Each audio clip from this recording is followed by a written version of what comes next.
किस प्रकार से कांग्रेस ने बाबा साहब को हाशिए पर ढकेलने का प्रयास किया।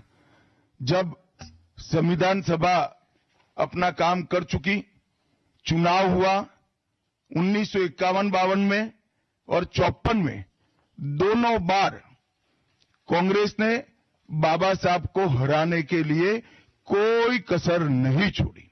यहां तक कि फ्रेंडली चुनाव होता है, स्पिरिट वाला चुनाव होता है, ऐसा चुनाव भी नहीं था। विशेष प्रयास किया गया और वो उनकी हार को सुनिश्चित किया गया। जहां तक भारत रत्न देने का सवाल है, कांग्रेस के नेताओं ने कई बार खुद ही अपने आप को भारत रत्न दिए हैं। 55 में नेहरू जी ने खुद को भारत रत्न दे दिया, 71 में इंदिरा जी ने खुद को भारत रत्न दे दिया और 1990 में बाबा साहब को भारत रत्न तब मिला जब कांग्रेस पार्टी सत्ता में नहीं रही और भारतीय जनता पार्टी के समर्थन वाली सरकार थी।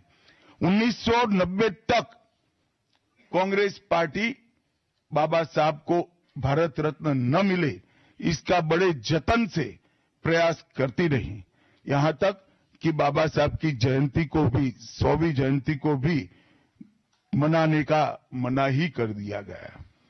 नेहरू जी की अंबेडकर जी के प्रति नफरत जग जाहिर है। नेहरू जी की खुद की किताब selected works of Jawaharlal Nehru second series volume 16, इसके भाग 2 की पृष्ठ संख्या 532 पर एक पत्र का उल्लेख है। जब बीसी राव ने नेहरू जी को पत्र लिखकर कहा कि अंबेडकर जी मंत्रिमंडल से इस्तीफा देकर जाने का मन बना रहे हैं, तब नेहरू जी का एक जवाब था, अंबेडकर के जाने से मंत्रिमंडल में कोई फर्क नहीं पड़ने वाला है। अंबेडकर जी के महान योगदान का मूल्यांकन जवाहरलाल जी किस तरह से करते थे, इससे बड़ा कोई उदाहरण नहीं हो सकता।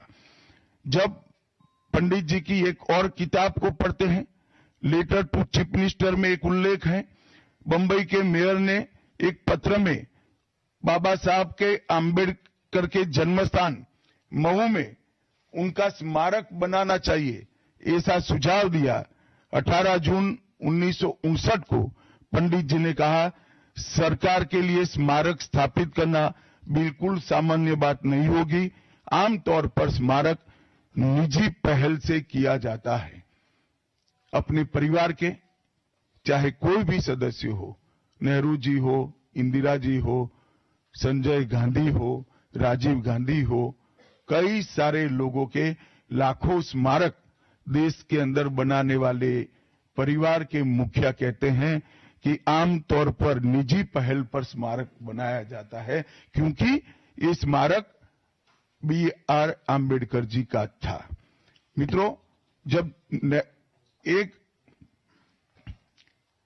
दूसरा उदाहरण मैं देना चाहता हूं, एक सर्वदलीय मंत्रिमंडल, पहली देश की कैबिनेट बनी जिसमें बाबा साहेब आम्बेडकर भी सदस्य थे, नेहरू जी प्रधानमंत्री थे। नेहरू जी की किताब selected works of Jawaharlal Nehru में एक और उल्लेख आता है, नेहरू जी के आश्वासन के बावजूद आम्बेडकर जी को कोई महत्वपूर्ण विभाग नहीं दिया गया और ये स्पष्ट इसके अंदर उल्लेख है कि सरकार की नीतियों, विशेषकर विदेश, रक्षा और अनुसूचित जाति और जनजाति से जुड़ी हुई नीतियां और 370 के खिलाफ आम्बेडकर जी थे।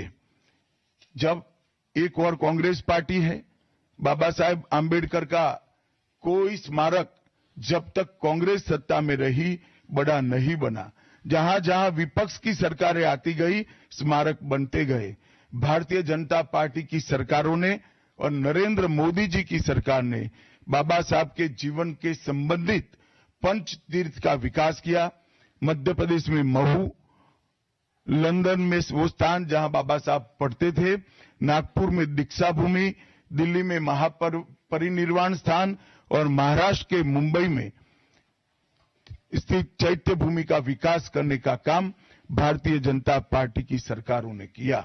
19 नवंबर 2015 को नरेंद्र मोदी जी ने आंबेडकर जी के सम्मान में 26 नवंबर को संविधान दिन घोषित किया।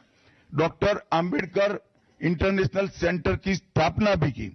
2018 में प्रधानमंत्री नरेंद्र मोदी जी ने महापरिनिर्वाण स्थल पर डॉक्टर आंबेडकर स्मारक का उद्घाटन किया, जो लगभग 2 एकड़ में फैला है। मित्रों, मैं आज जब आप सबके सामने उपस्थित हुआ हूं, तब राज्यसभा में मेरे बयान को तोड़ मरोड़ कर पेश किया गया। मेरा मीडिया के सभी मित्रों से आग्रह है, कांग्रेस ने सार्वजनिक जीवन में जो पद्धति की है कि बयानों को तोड़ मरोड़ कर पेश करना, हो हल्ला मचाना और भ्रांति खड़ी करना।